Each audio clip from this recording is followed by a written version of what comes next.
now. And we're live. Hello, everybody. My name is Martin. Welcome to the Friday Writing Happy Hour. Is that what I'm calling it? I've already forgotten how I've branded this. It is titled, Friday Writing Happy Hour. Hello, hello, hello. Welcome. It is the end of week 2 of the Readsy Novel Sprint 2025. I'm glad that folks are joining us here for this one. It's a little bit earlier than normal, but we thought we'd either hit this on the head nice and early and give people a head start with their writing for the weekend, or let people, if you're taking a break for the weekend, then you can start that just after this. But yes, my name is Martin from the Readsy team based here in cold and windy Edinburgh, Scotland. I think much of the UK is quite rainy today. But how is it wherever you are? Rainy and cold is perfect writing weather. We're not going anywhere. This is Friday, the Friday Writing Happy Hour, that's what we're calling it, in which I bring on a guest. We're going to have a chat and we're going to do a couple of sprints. But while we're here, I'd love to actually see where everyone's at. How are you feeling at the end of week 2? We've been going for about 14 days now, 15 days. It can be quite a lot. How is your progress right now? We'll see if we can feature some of you as the time goes on. But we have a lot to get through. I have a guest for this. Those long-term Readsy Live viewers may recognize him as an author, a Readsy professional, and a renowned art historian. Please welcome Dr. Noah Charney. Noah, how you doing? I'm doing great, Martin. Thanks for bringing me on. It's always fun to do one of these events with you, and this is my first novel sprint experience, so I'm delighted to be part of the team. Well, we'll take it easy on you, but we've got folks joining from all over the world. Jo Freitag is a regular. She's calling in from Tasmania. Snow on the hills in springtime for you. Roxanne from Texas has, 500 words? Is that just today? What the Flower has been doing 27,000 words since this has started. This is fantastic. I can share some of the top line stats of how it's going for everyone. I can tell you that in total, between everyone taking part in the challenge, there have been 37 million words written as part of this challenge. The average writer is writing 970 words a day, but the average, each average user has been putting in almost 9,000 words in total. But yes, we have already got 55 people who have hit the 50,000 word goal, and people who are halfway there, over 430 are there. But hey, if you're not there just yet, don't worry, there's plenty of time. Some people tend to pick up momentum as the month goes on, and perhaps we'll add a few more as this goes on. But Noah, before we start with our first sprint, I just wanted to have a bit of a quick chat with you. As I mentioned before, you are an art historian, and I guess an academic as well as a writer, but perhaps all academics are writers. In particular, you are well steeped in the world of art crime. You have books on forgeries, on the thefts of the Mona Lisa. How did you find yourself actually in this, quite interesting corner of art history? Well, Martin, it was a funny story because I have published 30 books of my own now, but only one's a novel, the first one. And when I was still a postgraduate student in the UK, I thought I wanted to study normal art history. I'm interested in iconography, which is the study of symbols in art. But two things happened. One was that the Da Vinci Code came out, and I thought it was great fun and cleverly written, if not well written, in my opinion. But it made lots of historical mistakes. And it seemed that nobody had bothered to fact check, and some of them were really misleading to the readers. So I thought, okay, can I do something, that hopefully sells as well? That didn't work out, but you got to aim for the stars.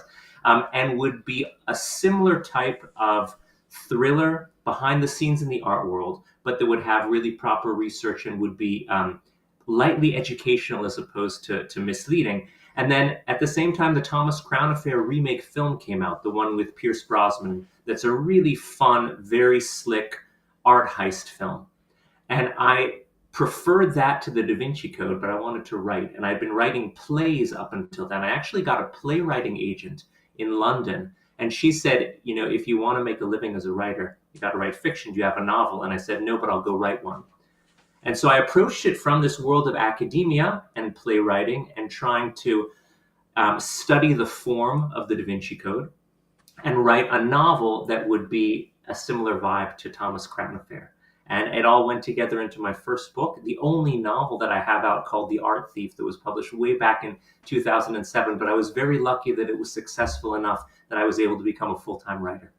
Okay, so were you able to use that as a calling card to help you within your sort of academic journey and with as a nonfiction writer as well? Yeah, it was a two-way street really, because I got very lucky in terms of promotion. This is just before social media was a really big thing. Nowadays, there's so much media that comes out, so many articles that it's hard to get attention. But I was very fortunate that there was a big New York Times Magazine feature about my work as an art crime historian that came out at a time when, if you were written up in the New York Times overnight, it seemed like everyone in the world had suddenly heard of what you were doing. And that was something that was just pure luck. Somebody came across what I was doing, and it seemed that I was the first one to study this in an academic capacity as an interdisciplinary field of study. So that came out, and the novel, and the two sort of worked together to set up my role now, which is I am a professor, but I'm kind of like a pop professor. Like, I make TV programs and I teach for fun, like for Reedsy, or I teach online courses for the Smithsonian, the National Gallery UK, and some other places. But I don't have to grade anything, and I don't have to worry about publishing academic papers. So I'm kind of floating in enjoying all the good stuff, and not the more tedious administrative things. Yeah, like a sort of a peek behind the curtains. In Hmm. dealing with Noah and getting this set up, we discovered that he only checks his emails once a week, which sounds like an enviable practice. Because I guess, yeah, between your teaching obligations, any sort of broadcasting and personal responsibilities, like you would have to sort of protect that writing time and the professional time you have. Can you tell us a bit about how you shape your week around those professional obligations and your writing? I know that people watching at home have Yeah. to do the same with their family and their work and all that. Well, I do have a really special system that I developed when my first child was born. And when she was born, I was realizing I'd only have a sort of guaranteed 2 hours a day when she was napping in the middle of the day that I could be sure to get work done. So I wound up dividing up my work packages into 2 hour units. So things I think I can get done in 2 hours. And it's different paces. So something that's administrative might be a lot of things quickly. Writing or research might not get a lot done in 2 hours, but having this idea that you map out your day into 2 hour slices, and then I'm just neurotic enough that if I make a little box I have to check to something I need to do that day, I can't bring myself to turn the page in my diary and go to the next day if I haven't checked off the box. So a small level of OCD, this can be very helpful.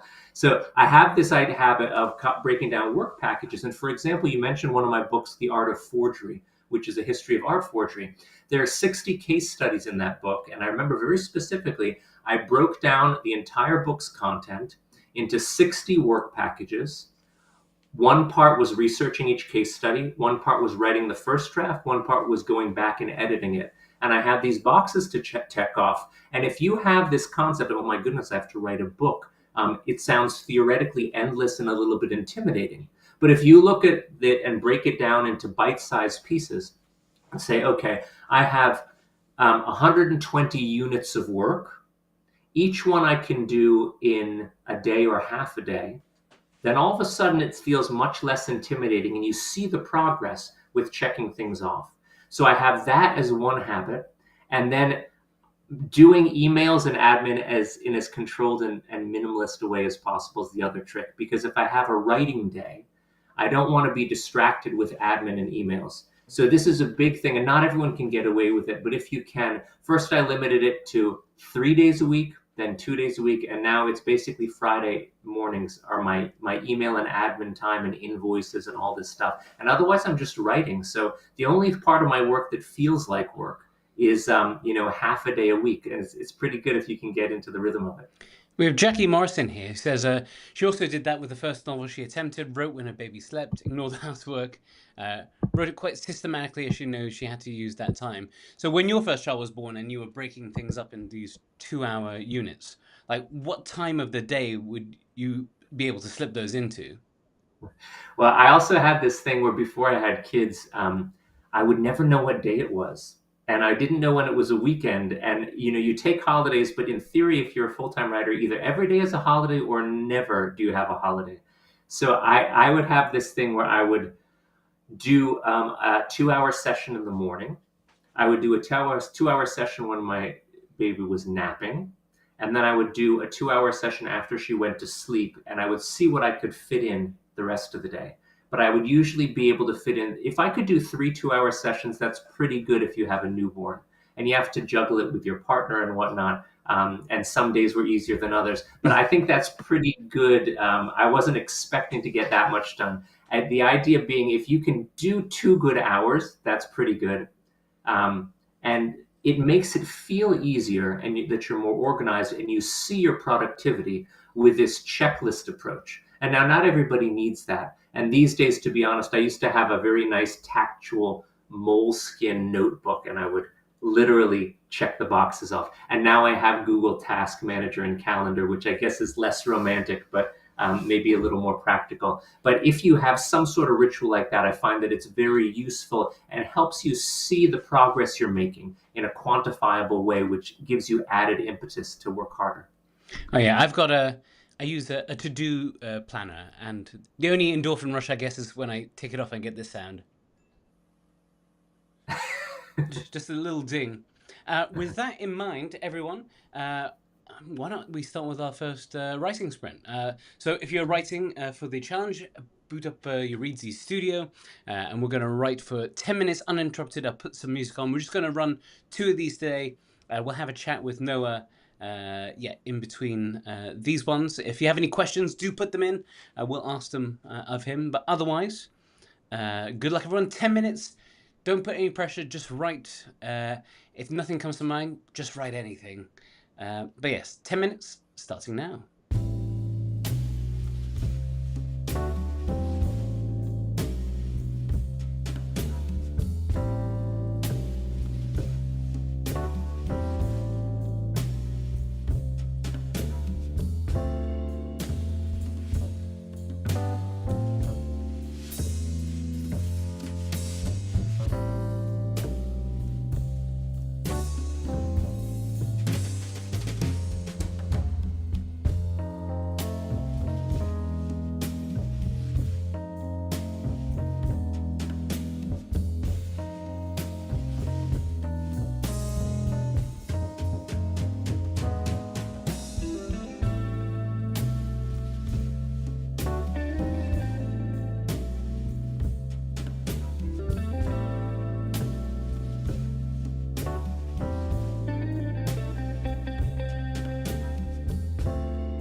Okay, and that brings us to the end of our first one. How's that for everyone? Writing at home, productive? Like how much do you get through? Feel free to share your word count from that short session. But don't worry if you're just warming up. I know it's quite early in the day, and maybe not everyone's a morning creature. Um, but yeah, like Noah, have you?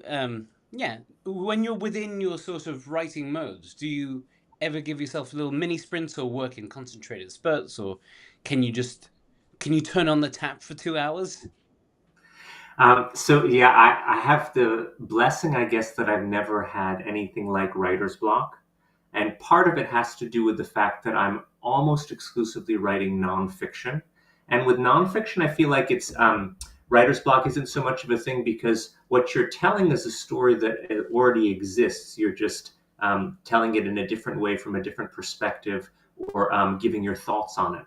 So if the writer's block is more the realm of people developing worlds and characters, and they don't know which direction they're going to go in yet. They have to invent it. So that partly is one excuse. The other is one of the things that I love doing, and the things that I really enjoy about Readsy is when I'm doing ghostwriting projects, I have to inhabit the voice of someone else, and I guess it's a little bit like acting where you have to not only be able to understand what someone wants to write about, they're going to tell you much of it, but sometimes they give you a little bit of freedom to do your own research and improvise, and then they'll correct the trajectory if it isn't in keeping with exactly what they had in mind. But also making sure that when you write a book for them or with them, that anyone who reads it, even friends and family of theirs, will recognize their voice in it. So it shouldn't be a Noah sounding book. It should be a fill in the blank ghostwriting client sounding book. And to me, that's part of the fun. Maybe it's because I'm an expat American. I live in Slovenia, believe it or not. I've lived in, I think, 8 different countries, and it's fun for me to live in my non native language. And maybe that's a little bit part of it. It's fun to me to write in my non native language too. So these blocks of mine, if it's nonfiction, I can just jump right in and switch from one thing to the next, and that's part of the fun. Feel like I guess like an athlete who's enjoys training. For me, that's part of the fun. If it's fiction, though, I'm much slower, and I need a room of one's own, and I need to have the space to invent. And so it's been a long time because I have so many of these projects on that I basically haven't had the headspace for fiction. Maybe sometime in the future. Yeah. So, does the Slovenian language author Noah Charney, does he have a different voice to the English language one? Are you able to sort of discern, like, is it some sort of cultural hybrid, or do you still sort of retain an It's a outsider's very good voice? question. So I have this funny thing here. I'm very strange. So most of the world knows me for art history and art crime, but in Slovenia I'm known as the enthusiastic expat, Yeah. and I'm, believe it or not, the ambassador of tourism for Slovenia. So I appear in promotional videos for them, and I host their official tourism podcast, and I write books about Slovenia. And for me, when I'm in Slovenia, Slovenes think it's interesting because they have this idea that America is in some way a preferable country to live in. And I would argue that Slovenia is even better. And so they're fascinated by why. And then when I'm doing events in Slovene, I speak very differently. I never bothered learning the language except speaking with my mother in law. So every sentence has a grammatical error in it, but people think it's cute, so I get away with it. And I also wind up inventing words that don't actually exist but sound like something that would. So I have this whole shtick when I do appearances in Slovene that is completely different from the slightly more grown-up approach I have in English. Like, I imagine, like, yeah, do the Slovenians not have a sort of? I guess the first lady's Slovenian, isn't she, of the US? She is, although she doesn't seem that excited about it. There was a lot of enthusiasm when she was first in the White House, and then she made it quite clear she doesn't want anything to do with Slovenia. So it was a little bit Oh, okay. tapered down afterwards. Uh, so I guess sort of digging into it, like when you are sort of writing a non-fiction thing, I imagine you're able to go through it because you've already done all that research. So that research phase of it, like how extensive is that? Or like what proportion of the project of a non-fiction would you say is Yeah. actually in that research? It's a great question. It's probably a third. It tends to be about a third of the time I put in, but it really depends. I have been in the habit of writing about things I already know well, but it's fun for me to stretch out. So, for example, this is probably my least successful book ever. But so, do you remember NFTs from when that was a thing a Oh yeah, couple like years ape, ago? like the ape thing and stuff. Yes, exactly. Yeah. So when it was a thing, I thought, okay, I understand this from a perspective of understanding how art has had value for collectors, even though the art itself doesn't have intrinsic value. It's a piece of paper with some lines on it, for example. And so I got the idea when everyone was talking about NFTs that I would do a book on it. And it came out, and it's called the NFT book. But the nature of traditional publishing moves so slowly. The time the book came out, people were like, NFTs, I remember that. That was a brief year and a half of enthusiasm, and now outside of the video game world, nobody talks about them anymore. So, Yeah, yeah, that's probably one of the cases where if you had self-published that, you probably could have caught it while it was still hot. that's exactly right. In fact, the books that did come out were largely self published, and you had to catch that wave. And sometimes traditional publishing, for all the benefits it has, moves so slowly that it can be counterproductive. Um, so yeah, we I was talking to you briefly before about this sort of interesting space, and I think that sort of led off into a discussion of our various working spaces. I have this sort of desk setup that I struggle to deviate from. Whenever I work in a cafe or somewhere else, I find myself unable to sort of focus in. And we talked about a room of one's own and all that. Uh, well, yeah, could you talk a bit about your particular sort of attachment to spaces? Sure. Well, I really admire what you have set up because you're so professional with the leading these online events and stuff, and you have all the gadgetry in place. And I'm more nomadic, I guess. So I have a laptop that I am now in my study, and when I do an online talk or teaching, I'll be here. And if people are watching and it looks like the bookshelf behind me is crooked, that's on purpose. It actually is crooked. But then I'm usually at my kitchen table, and then I'll go to the couch, and then I have a hairless dog named Hubert Van Eyck, and I'll go take him for a walk when I need a break. And so I'm usually doing 90-minute to 2-hour units of work still to this day, even though I've sort of internalized the process to the point where I don't need to make the checklists the way I used to.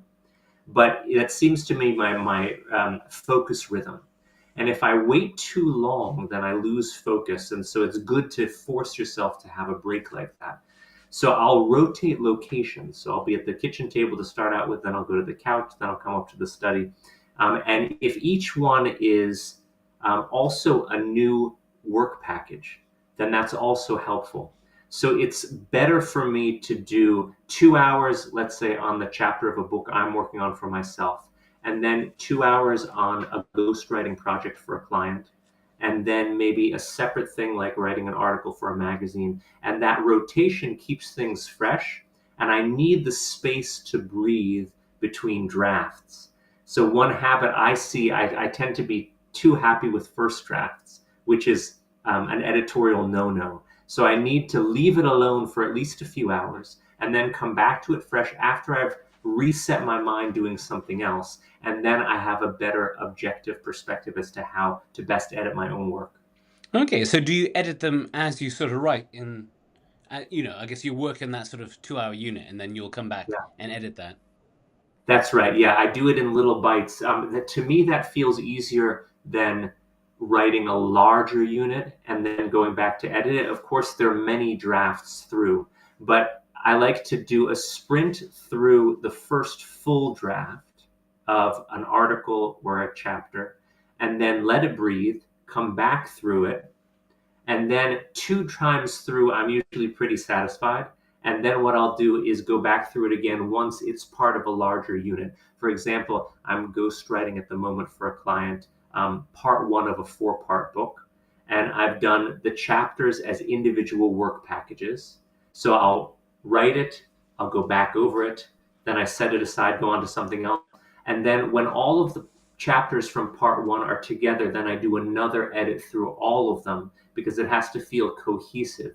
But I like keeping up that pace of making sure that I'm getting words on the page each day.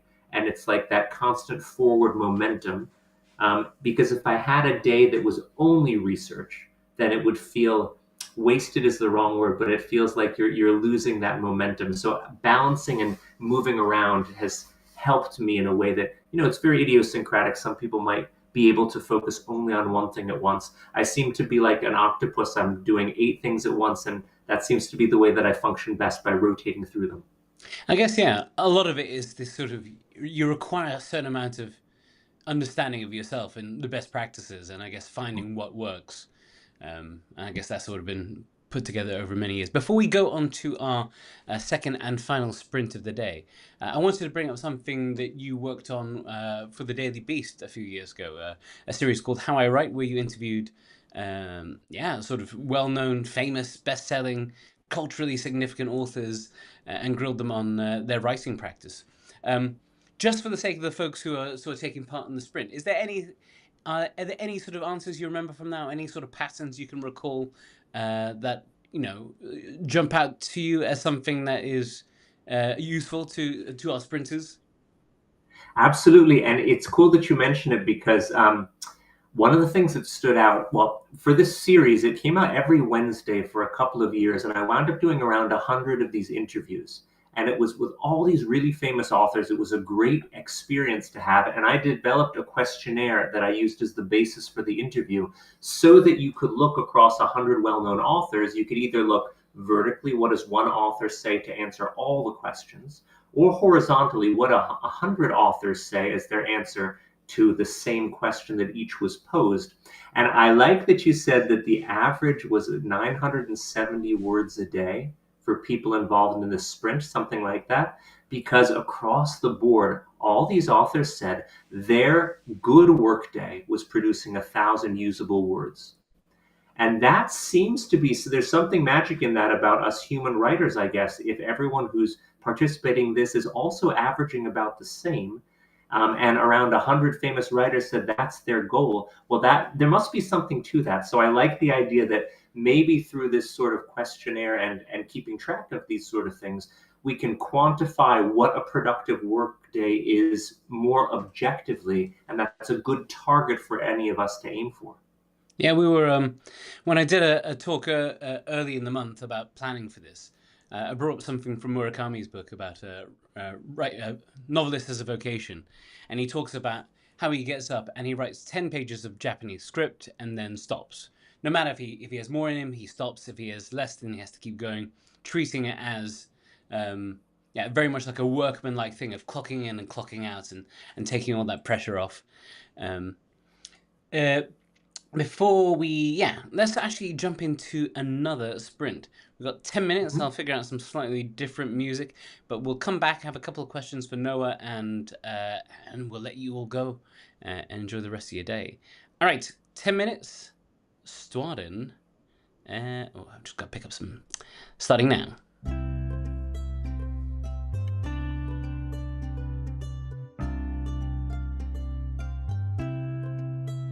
I changed my mind for the music. Something else.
Okay, second sprint over.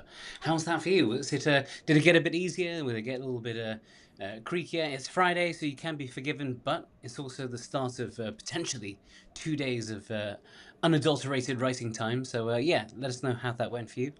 But yeah, I'm not going to keep you that much longer, no. But I was actually very curious because you mentioned that The Art Thief was the first book you wrote, and also the only novel you have written. But since then, you've written countless books, collaborated with others, been a ghostwriter. If you could jump into your time machine or send yourself a message back in time to before you started working on The Art Thief, is there any lesson you would impart to the younger writer that would sort of help him? Absolutely, Martin. So the main thing is when I read The Art Thief, however successful it was, it feels wildly overwritten and like I was trying too hard. And most people who read it don't have that sense, but I certainly do. I'm quite self-conscious about it. And the more I wrote, the more I wanted to write in a way that I was speaking and not trying to be a writer with a capital W. And so I think it's different if you write poetry or literary fiction. But if you're writing trade nonfiction, which is what I primarily do, or if you're writing popular fiction, the idea that we shouldn't feel like a writer is trying hard to write, I think that's key. So being simple when you can, a more concise summary or description is preferable than a longer one. Fewer adjectives that are better chosen is preferable to multiple adjectives. Um, Basically, don't try to be too literary unless you're doing poetry or literary fiction, which is its own subsection. I think that would probably be what I would tell myself.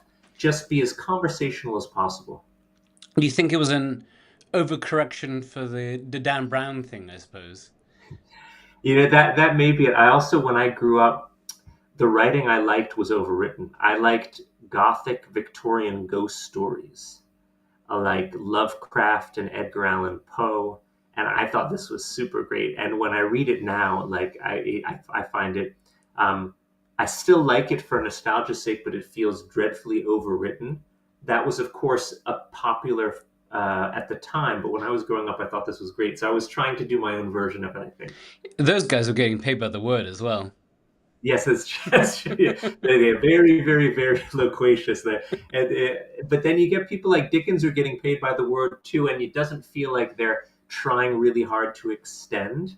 Whereas some people, it feels like they do. So simplification, and one of the big tricks that I've learned that I always teach when I teach writing, especially for nonfiction, but for fiction too, is one of the best things that a writer can do is make the reader feel smart. And if your reader feels smart when reading your book and when finishing it, then you will have won. They will love you as a writer. They'll think you're a great mind to be able to take whatever concepts you are trying to share with them and make it accessible. And if at any point your reader feels dumb, then there's a good chance you will have lost them. There are some exceptions, something like Joyce's Finnegan's Wake. It's a game to see how smart you are, and James Joyce is going to win. That's fair enough. Um, and if it's something like, I don't know, Foucault's Pendulum by Umberto Eco, then you're understanding that it is a novel as a puzzle, and you can opt into that. But for most writing, especially nonfiction, that's really a key to keep in mind. So that's the goal. And if writing more clearly and simply is a way to that, then that's probably the best way to hedge your bets that your reader is going to really enjoy your work. I really like that. Cool. On that note, thank you, Noah, for joining us. Thank you, everyone at home tuning in right now for joining us live for this. If you're watching this later, feel free to go back and listen to the music and take part in those writing sprints. We'll be back next week with a few more. Another Type in Tip Tuesday. We have another Wednesday masterclass on. And then our Friday session where we've got more guests coming on. Noah, I want to thank you as well.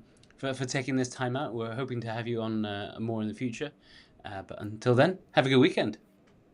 Thank you. You too. Bye.